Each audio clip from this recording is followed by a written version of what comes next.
Our top focus this afternoon, Indian origin author Zainub Dala was brutally assaulted on the streets of Durban recently for praising Salman Rushdie's work at a book release. According to a statement released by her publisher, Zainub's car was followed by 3 men who pushed her car off the road. 2 of the men then stepped out while one held a knife to her throat. The other hit her on her face with a brick. The author was treated for soft tissue trauma and a fractured cheekbone. She has filed a police complaint. Meanwhile, Salman Rushdie condemned the attack on Zainub, calling it appalling and disgraceful. Let's get now word from our Deputy Editor Smita Sharma, who's with us on the phone line. Smita, any reaction from the Ministry of External Affairs? Well, not really, Simi, and because, you know, the lady in concern, of course, would be is not an Indian citizen. She's of Indian origin, really. But the larger question would be on the freedom of expression debate, which, of course, you know, is a raging debate across the world today. Remember, in Paris, we saw those attacks, those horrific attacks on Charlie Hebdo.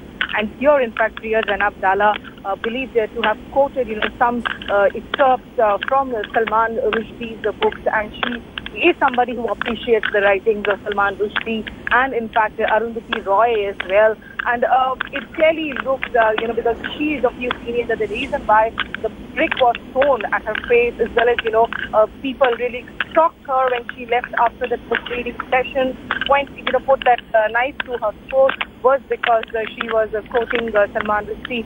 Remember his book, The Satanic Verses, of course, in '89, the kind of furor that had erupted.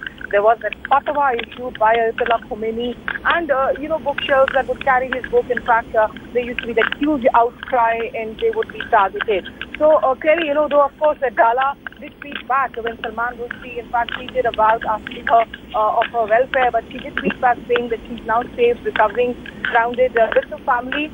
So clearly, you know, I think the larger question of this freedom of expression debate is what is at heart here. Well, Smita, thanks so much for that. Do stay on with us. We're also being joined by Chantal Dross, senior investigative journalist from South Africa on the phone line. Thanks so much for speaking to Headlines today. Chantal, your first reaction? My pleasure. Thank you very much. Well, the reaction has really been very dramatic to this incident in South Africa. The Twitter has been abuzz following this author's attack. All social media platforms have been literally buzzing with all sorts of commentary, most of it outrage that she had been attacked like this in such a vicious way. Of course, the first person to take to Twitter was Salman Rushdie himself, who described the attack as both appalling and disgraceful. He said he was sorry to hear this. He hoped that she's recovering and all is well. But perhaps it's good to note that the day before, the Durban author Kirsten Miller, who sat with Dala on a panel at the festival the night before the attack, said Dala had already started receiving threats and was being intimidated following her comments that morning, which of course creates huge complications and issues around the social implications of this and debates around the freedom of press and media. And it's to that exact point that people on Twitter have reacted, and particularly very well-known authors in South Africa.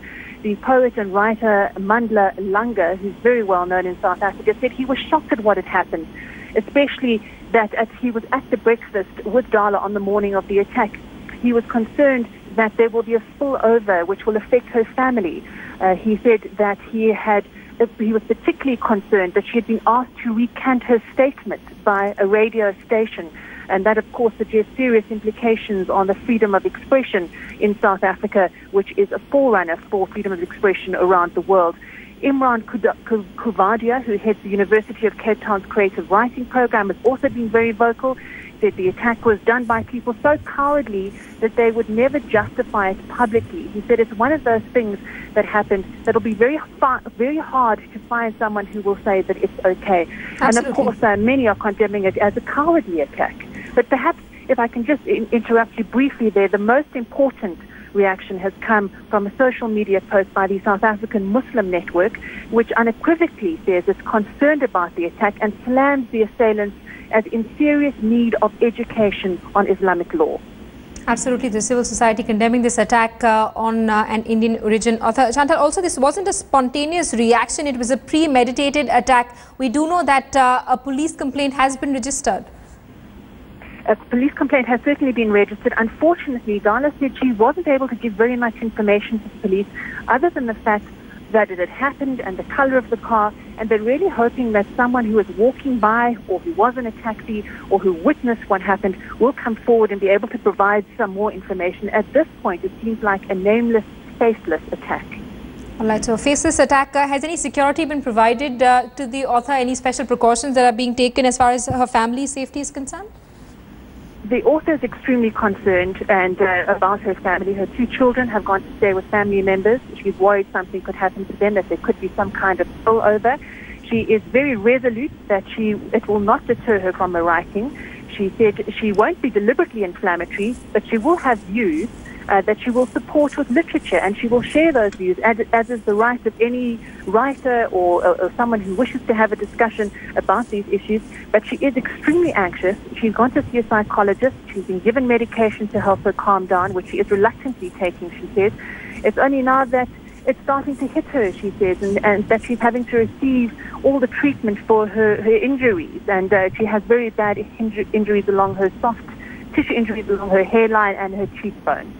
Right, Chantal, thanks so much for bringing us the latest on this big story. Chantal reporting on various aspects of this story, the investigation, also the author's current condition. She is being treated at a hospital. She's received some soft tissue injuries. She's also suffered a cheekbone fracture.